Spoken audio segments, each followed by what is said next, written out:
안녕하세요. 저는 서울대학교 박재훈 교수님 연구실 성은호라고 하고요. 저희는 이제 아바타 엑스프라이즈를 참여를 하면서 해당 대회에서 활용한 로봇 핸드와 그리고 글러브에 대해서 발표하도록 하겠습니다. 지금 화면에 나오는 게 저희가 이제 결승전에서 활용한 로봇 핸드와 햅틱 글러브입니다. 그래서 오늘 이 두 개에 대해서 먼저 설명을 드리려고 하는데요. 해당 글러브와 핸드를 설명하기 앞서서 이제 아바타 엑스프라이즈가 어떤 대회였는지에 대해서 설명드리겠습니다. 아바타 엑스프라이즈는요, 그 로봇으로 진행하는 텔레 오퍼레이션 대회였습니다. 그래서 원격지에 있는 로봇을 통해서 오퍼레이터가 보고, 그리고 듣고, 만지고, 그리고 만진 것을 느끼고, 그다음에 원격지에 있는 환경뿐만 아니라 사람과도 인터랙션을 할 수 있어야 했습니다. 그래서 꽤 오랜 시간 저희가 진행을 했는데요. 처음엔 이제 99팀이 도전을 했고, 이제 그 마이애미에서 진행한 준결승에는 이제 38팀이 실제로 참여를 했습니다.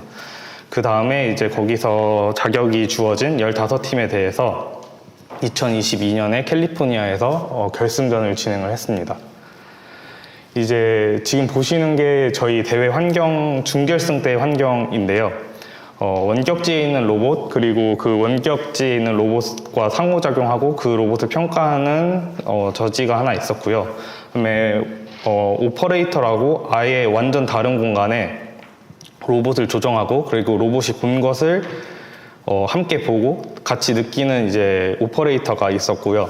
그다음에 이 두 분 모두 다 이제 저희 연구실 사람이 아니라 이제 해당 대회에서 평가를 해주시는 분들이 직접 경험을 하고 데모를 하셨었습니다.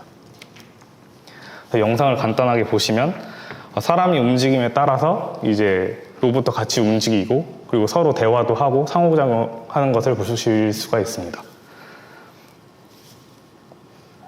이거는 아마 이제 다 끝나고 같이 이제 약간 승리의 기쁨을 이제 느끼는 장면이라고 보시면 될 것 같습니다. 그래서 이 두 개의 제품이 이제 저희가 준결승 때 활용을 했었던 건데요. 왼쪽에 있는 핸드도 저희가 제작을 했고요. 3지 핸드고, 그다음 4자 유도를 가지고 있습니다. 그리고 오른쪽 같은 경우에는 이제 센스 글러브라고 해서 기존에 이제 판매하고 있는 제품을 활용을 했었습니다.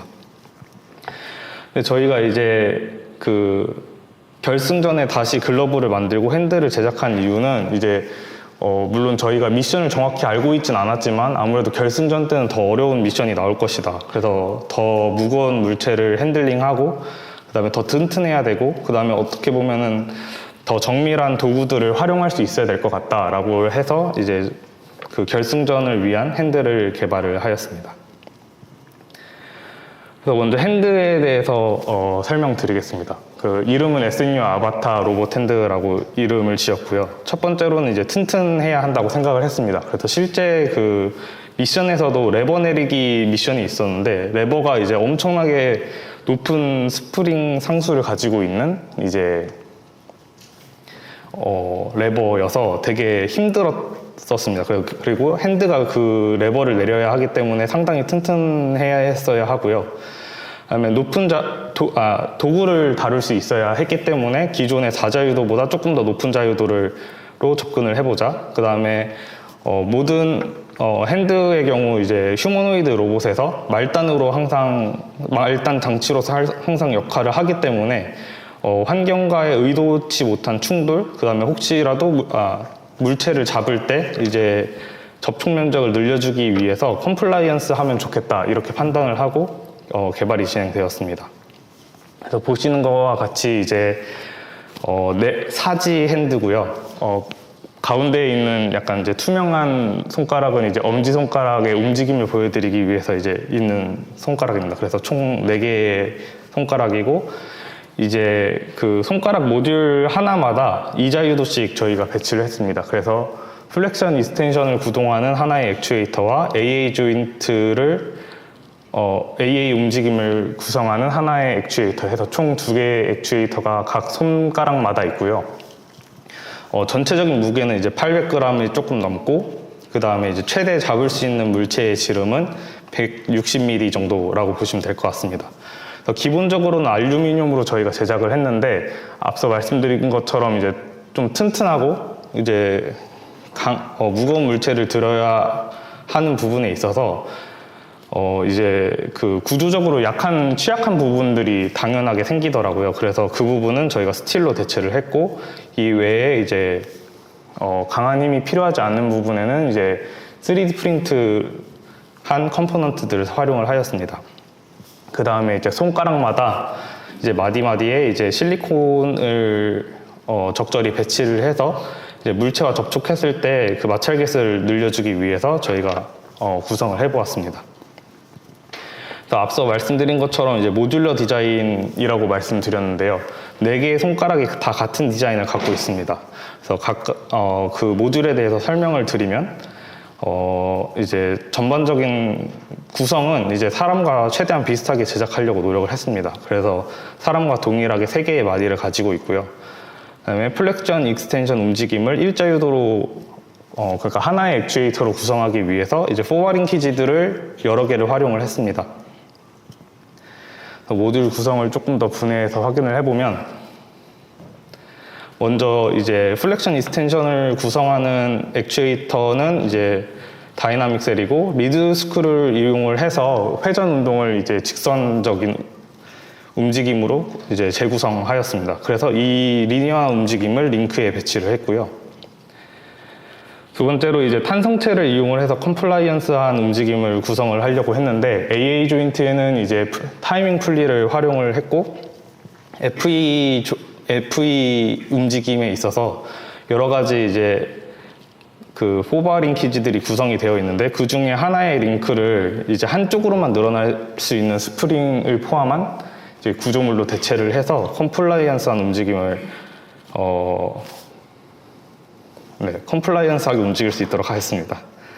이 부분은 이제 저희가 그 파츠 하나를 스틸로 재가공을 했는데 그거에 대한 내용이고요. 실제 움직임은 이제 다음과 같습니다. 그래서 플렉션, 익스텐션이 하나의 그 액추에이터로 움직이는 것을 확인할 수가 있고, 그 다음에 이제 외부에서 이제 저렇게 드라이버가 이렇게 밀어줄 때도 컴플라이언스하게 액추에이터의 움직임 없이도 부드럽게 움직이는 것을 확인할 수 있습니다.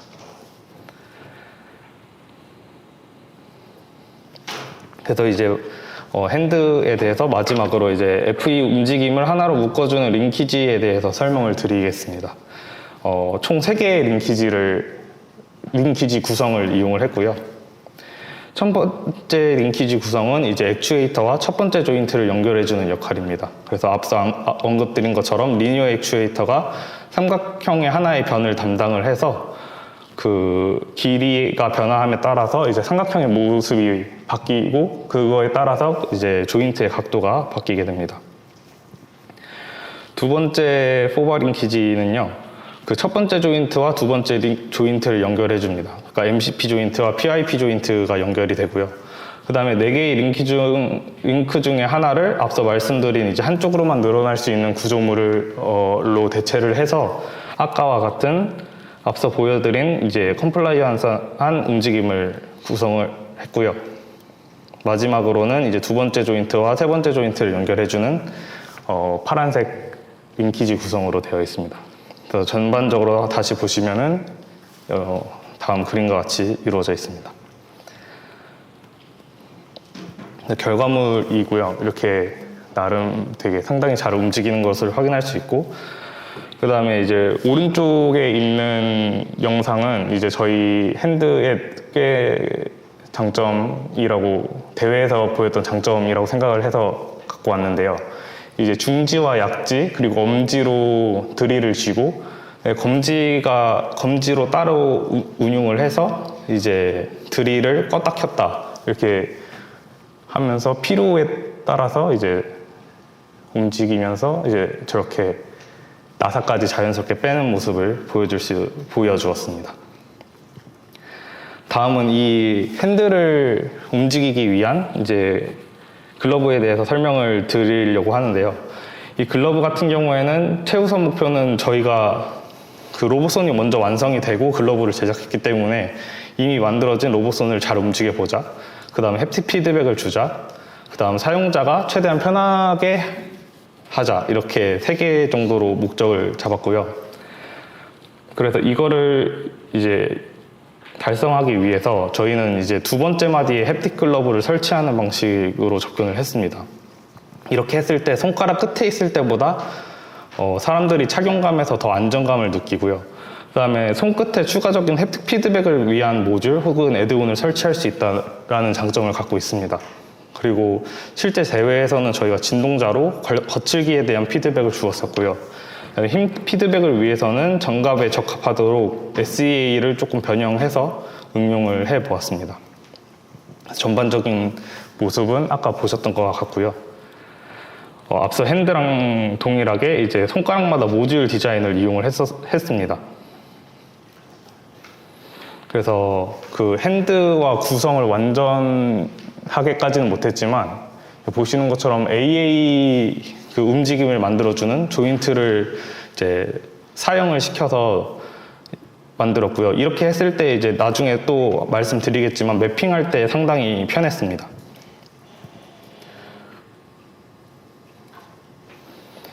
이 외에도 이제 이 글러브를 운용하기 위한 아두이노를 설치할 수 있도록 해주는 부분과 그 다음에 햅틱 모듈들이 설치가 되고 그 다음에 사람 손과도 접촉이 될 수 있는 부분을 만들었어야 했고요.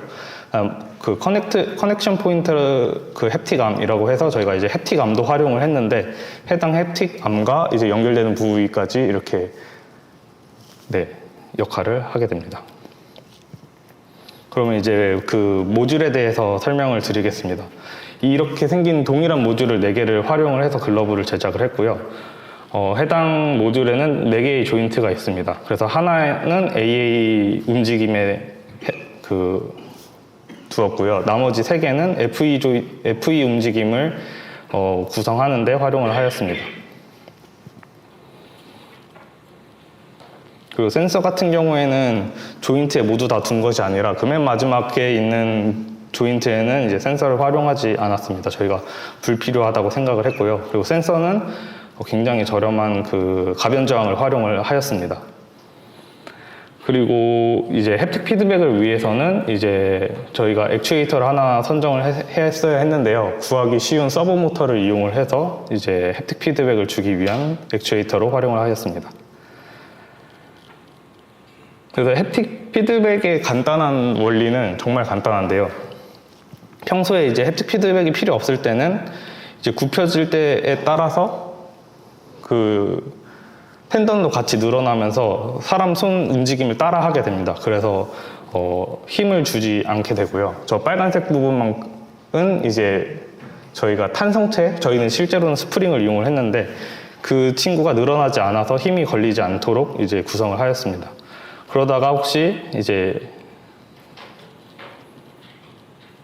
햅틱 피드백이 필요하다면 그 서버 모터를 반대로 이제 당김으로써 이제 힘을 주게 되었고요. 저희는 포텐시오미터를 이용을 해서 길이를 이제 측정을 하였고 그 길이 차로 이제 힘을 주었다라고 보시면 될 것 같습니다. 그래서 다음은 이제 매핑 알고리즘에 대한 건데요. 저희가 앞서 말씀드린 것처럼 굉장히 간단하게 몇 가지 캘리브레이션 자세, 저희는 이제 5개를 이용했는데 5개의 캘리브레이션 자세를 이제 측정을 한 다음에 이후에는 그냥 리니어 매핑을 간단하게 하였습니다. 그리고 이게 이제 핸드의 형상과 글러브의 형상이 좀 비슷했기 때문에 이렇게 쉽게 좀 갈 수 있었지 않았나 싶고요. 실제 완성된 모습, 대회에서 사용한 모습은 이제 오른쪽이고요. 이제 중간에 이제 핸드와 테스트하는 과정에서 찍었던 건데 선이 굉장히 많은 것을 보실 수 있습니다. 이 외에도 이제 저희가 핸드 모듈 그리고 글러브 모듈에 대해서 간단한 평가를 진행을 해서 실제 이렇게 논문도 작성을 해야 되니까 이제 거기에 활용을 해봤는데요. 이제 로봇 손의 경우에 약 5N 정도 힘을 만들어냈고요. 그 다음에 이제 그 SEA를 활용한 이제 햅틱 피드백 같은 경우에는 최대 1N 정도를 냈고요. 저희가 이제 스프링을 바꿔 끼면서 이제 최대 힘을 늘려갈 수 있다 이런 거를 진행을 했었는데 이때 저희가 활용한 그 스프링으로는 한 1.2N에서 1.3N까지 추가로 나오는 것을 확인을 했었습니다.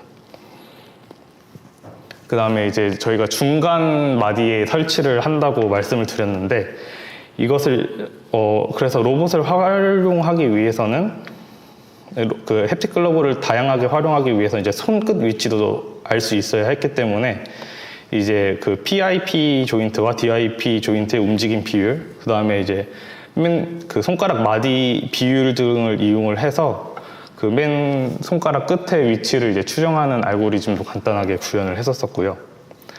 그 다음에 이제 그래스핑 텍소노미라고 해서 이제 이 손이 어떤 것들을 할 수 있는지에 대해서 평가하는 지표가 있는데, 거기서 이제 손가락이 저희가 4개밖에 없었기 때문에 손가락 5개가 해야 되는 거 빼고는 다 진행을 했다, 이렇게 정리를 해보았고요. 동일하게 이제 글러브도 이제 다 그 글러브를 통해서 해당 모습을 다 그래스핑을 다 구현할 수 있었다, 이런 것도 정리를 했었습니다.